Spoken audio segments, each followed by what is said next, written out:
வணக்கம். மதுரையிலிருந்து நான் சாரதா பேசுகிறேன். நேற்று ஒரு நிகழ்வு.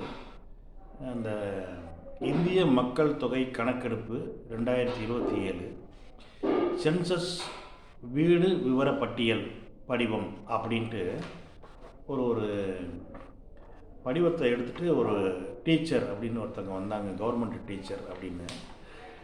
பொதுவாக இது வரைக்கும் நம்ம என்ன பார்த்துருக்கோம் அப்படின்னா, சென்சஸ் அப்படின்னா மக்கள் தொகை கணக்கெடுப்பு.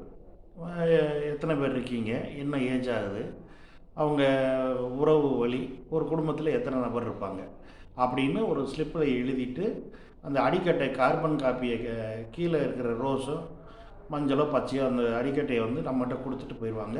இதை நம்ம வச்சுருப்போம். இது வரைக்கும் இதுதான் நடந்திருக்கு. இது புதுசாக இருந்தது. அதனால் ஒரு ஃபார்மை எனக்கு கொடுங்க அப்படின்னு சொல்லி நான் வாங்கி வச்சுட்டேன். இதில் என்ன அப்படின்னா, வீடு என்ன வீடு வச்சுருக்கீங்க, அது மண் வீடா, ஓட்டு வீடா, காங்கிரீட் வீடா, அந்த வீட்டில் எத்தனை ரூமு, இது போட்டிருக்கீங்களா, ஏசி போட்டிருக்கீங்களா, பாத்ரூம் எத்தனை இருக்குது, பெட்ரூம் எத்தனை இருக்குது, அப்புறம் டாய்லெட் திறந்த வழி டாய்லெட்டா, வீட்டுக்குள்ளேயே வச்சுருக்கீங்களா, சாக்கடை எந்த பக்கம் வச்சுருக்கீங்க, சமையக்கட்டில் என்ன எரிவாயுவோ விறகு இல்லை எரிபொருள் என்ன பயன்படுத்துகிறீங்க, அப்புறம்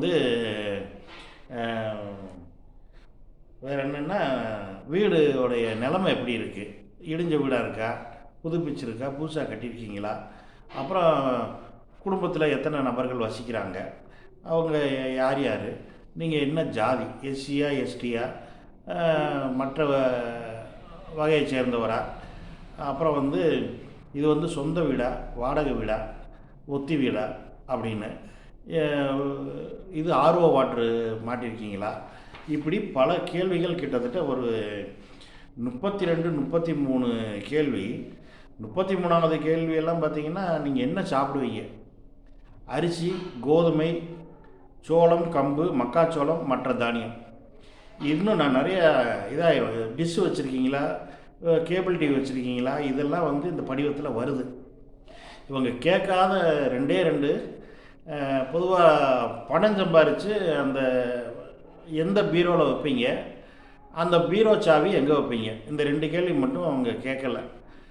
இப்படி நிறைய கேள்விகள் கேட்டதுனால நான் நிறையா கொடுக்க முடியாதுங்க. நான் விஏஓட்ட கேட்டுக்கிட்டு அதுக்கப்புறம் இந்த படிவத்தை நான் ஃபுல்லப் பண்ணி தர்றேன் அப்படின்னு சொல்லிட்டு வாங்கி வச்சுட்டேன்.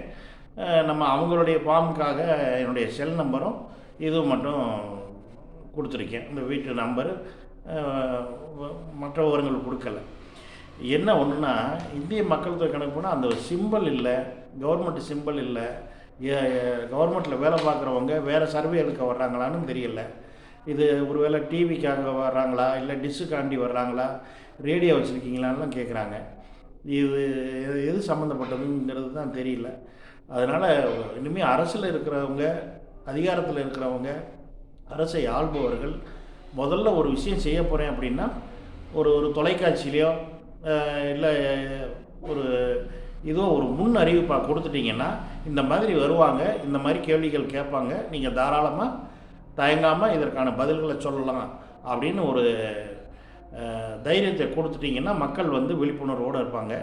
அதனால் இதை தயவுசெய்து என்ன ஏது அப்படின்னு கொஞ்சம் எல்லார் கவனத்துக்கு கொண்டு வரணுன்றதுக்காண்டி தான் நான் இந்த விவரங்கள்லாம், நம்ம தனிப்பட்ட விவரங்களை யாருக்கும் கொடுக்கக்கூடாது அப்படிங்கிற ஒரு நோக்கத்துக்கு தான் இந்த பதிவு போட்டேன்.